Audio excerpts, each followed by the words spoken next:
Comme j'ai eu à le dire dès le début de cette semaine, les vérités que nous allons dire sont extraordinaires. Parce que ce sont des vérités qui touchent à la réalité de l'esprit et non à la réalité charnelle sous laquelle la loi veut que vous viviez. Et nous avons vu hier ces trois dimensions de l'homme, l'esprit, l'âme et le corps. Et nous disons que la partie de vous qui est née de nouveau, c'est votre esprit, ce n'est pas votre corps, ce n'est pas votre âme. Jésus a dit à Nicodème, ce qui est né de la chair est chair, et ce qui est né de l'esprit est esprit. Vous savez, en français, lorsqu'on écrit chair, vous pensez souvent à votre corps, mais ce n'est pas de cela qu'il s'agit. En anglais, quand vous regardez dans les Bibles anglaises, lorsque l'on parle de la chair, on dit, il y a l'expression carnally minded, c'est-à-dire la pensée charnelle. C'est donc le système de pensée dont il est question et non la réalité de votre corps. Parce que vous avez un corps et dans le corps, vous allez avoir chaud, vous allez avoir froid, vous allez avoir mal, vous allez avoir un certain nombre de choses. Ce n'est pas de cette réalité dont il s'agit.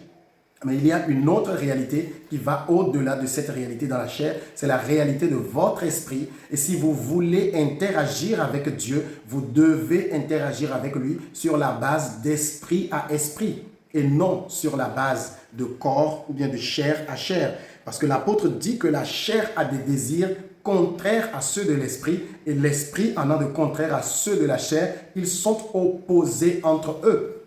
Et la raison, c'est que vous ne pouvez pas faire ce que vous voudrez. Vous êtes porté par l'un ou par l'autre de ces deux parties-là. Soit vous êtes spirituel. Et j'ai expliqué que spirituel ne veut pas dire s'asseoir tranquille, chanter juste avec les lèvres, comme certains prétendent le faire, ou bien simplement être là, les deux mains jointes, en signe d'adoration. Non, ça c'est être charnel. Être spirituel veut simplement dire vivre selon ce que la parole dit que vous êtes. Si Dieu dit que vous êtes guéri, alors vous êtes guéri. Si Dieu dit que vous êtes saint, alors vous êtes saint. Vous savez, laissez-moi vous donner ce témoignage avant de continuer. Un jour, j'ai été appelé pour prier pour une dame, une jeune dame, qui visiblement était sous l'influence d'un esprit impur. Et ce jour-là, je me rappelle que j'avais fait quelque chose dont je n'étais pas fier. Je pense que je m'étais mise en colère ou quelque chose comme ça. Et lorsque j'ai reçu l'appel et que je leur ai dit, je vais passer chez vous le soir, le diable tout de suite m'a attaqué en me disant dans ma pensée, écoute, tu viens de pécher contre Dieu, tu ne peux pas aller faire cela. Et j'ai dit à Satan, laisse-moi en paix. Et je n'ai pas eu confiance dans ma chair, c'est-à-dire dans ma pensée. Je suis allé ce jour-là, j'ai prié pour la fille et par la grâce de Dieu, elle a été délivrée. J'ai vécu un autre cas similaire il y a quelques mois en arrière. J'avais fait quelque chose dont je n'étais pas du tout fier, mais vraiment pas du tout. Et le diable m'attaquait dans ma pensée en me disant, tu viens de faire quelque chose de mauvais. Dieu est fâché contre toi. Et je disais à Satan, laisse-moi, cette affaire est entre mon père et moi. Et puis quelqu'un est venu me voir à la fin de notre étude biblique pour me dire de prier pour lui.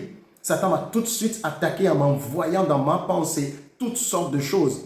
J'ai dit, Satan, je te reprimande au nom de Jésus. Le jour-là, le Seigneur s'est manifesté puissamment. Et à la fin, quand j'y pensais encore, le Seigneur m'a dit, Samuel, je ne m'appuie pas sur toi. Ce n'est pas de ta chair dont il s'agit, c'est moi en toi qui te rend capable.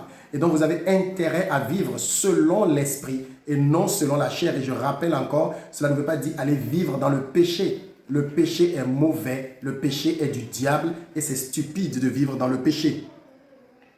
Si nous descendons maintenant dans Galates chapitre 5, verset 18, il dit, si vous êtes conduits par l'esprit, vous n'êtes point sous la loi.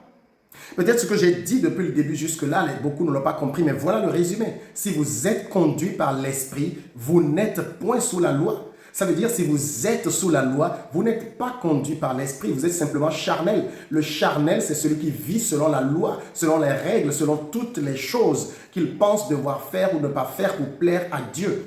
Mais celui qui est conduit par l'esprit, la parole est son miroir. Il dépose la parole comme un miroir. Il se regarde. Ce que la parole dit de lui, c'est ce qu'il déclare sur sa vie. Et maintenant, par exemple, vous êtes souffrant dans votre corps, mais la parole dit que par ces meurtrissures, vous êtes guéri. Alors recevez votre guérison simplement. Vous n'avez pas à lutter, vous n'avez pas à chercher cette guérison. La parole dit vous l'êtes, alors vous l'êtes. La parole dit que vous êtes béni. Et même si votre porte-monnaie est vide, il y a une autre réalité spirituelle dans laquelle vous devrez pouvoir vous projeter dans l'esprit. Je suis béni. Vous savez, je viens de traverser une période où je n'avais pas du tout d'argent. Mais vraiment, j'étais vraiment dans le rouge parce que dans le mois de décembre, j'avais fait beaucoup de travaux. Et j'étais là, je n'aime pas que le manque d'argent puisse affecter mes émotions. Mais vous savez, lorsque vous êtes père de famille, vous avez une épouse, vous avez des enfants, vous avez des charges, vous ne pouvez pas ne pas y penser. Et j'étais là, je réfléchissais en me disant, mais Seigneur, je n'ai pas d'argent.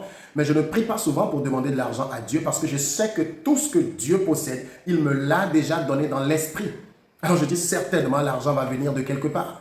Et par la grâce de Dieu, j'ai été béni par quelqu'un. J'ai trouvé un peu de souffle pour finir ce mois avec. Et donc l'apôtre Paul va être très clair au verset 18. Si vous êtes conduit par l'esprit, vous n'êtes point sous la loi. Ceux qui sont dans la chair sont sous la loi. Ça m'amène au verset 19 où quelqu'un m'a écrit dernièrement en disant « J'attends ce que vous allez dire lorsque vous arriverez au verset 19. » Vous savez, les gens ne savent pas que nous savons ce que nous disons. Nous ne parlons pas juste dans une perspective intellectuelle ou selon la pensée humaine. Nous parlons la parole de Dieu. Et donc, si vous avez compris tout ce que j'ai dit jusqu'au verset 19, il dit « Or, les œuvres de la chair sont manifestes. » Ça veut dire quoi? Les œuvres de la loi. Parce qu'il dit « Si vous marchez selon l'esprit, vous n'accomplirez pas les désirs de la chair. » Et au verset 18, il dit « Si vous êtes conduit par l'esprit, vous n'êtes point sous la loi. » Ça veut dire si vous êtes charnel, vous êtes sous la loi. Or, les œuvres de la chair sont manifestes. Ce sont quoi? L'impudicité, l'impureté, la dissolution, l'idolâtrie, la magie, les inimitiés, les querelles, les jalousies, les animosités, les disputes, les divisions, les sectes, l'envie, l'ivrognerie, les excès de table et les choses semblables.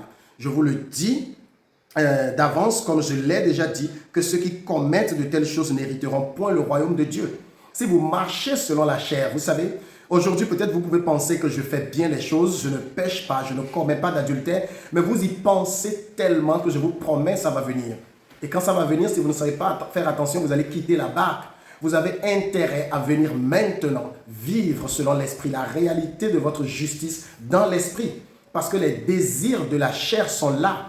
Et en y pensant, en vous plaçant sous la chair, vous activez ces désirs. Vous les attisez, c'est comme un feu qui a été déposé, qui brûle en vous. Et chaque fois que vous essayez de regarder votre justice dans la chair, vous attisez ce feu-là. Un jour, il finira par vous brûler. Et je vous dis la vérité. Aujourd'hui, peut-être vous êtes debout, vous essayez de faire tout pour ne pas tomber. Mais si vous continuez sur cette lancée, vous allez tomber. Parce que la chair va vous pousser à tomber. L'apôtre Paul dira dans Romains, ce que je veux, le bien que je veux faire, je n'arrive pas à le faire. Le mal que je ne veux pas faire est ce que je fais. Parce que c'est comme ça que la pensée charnelle fonctionne. Et vous n'êtes plus charnel. Si vous êtes en Christ, vous devez maintenant être porté vers votre réalité dans l'esprit. Paix et grâce de Dieu sur vous.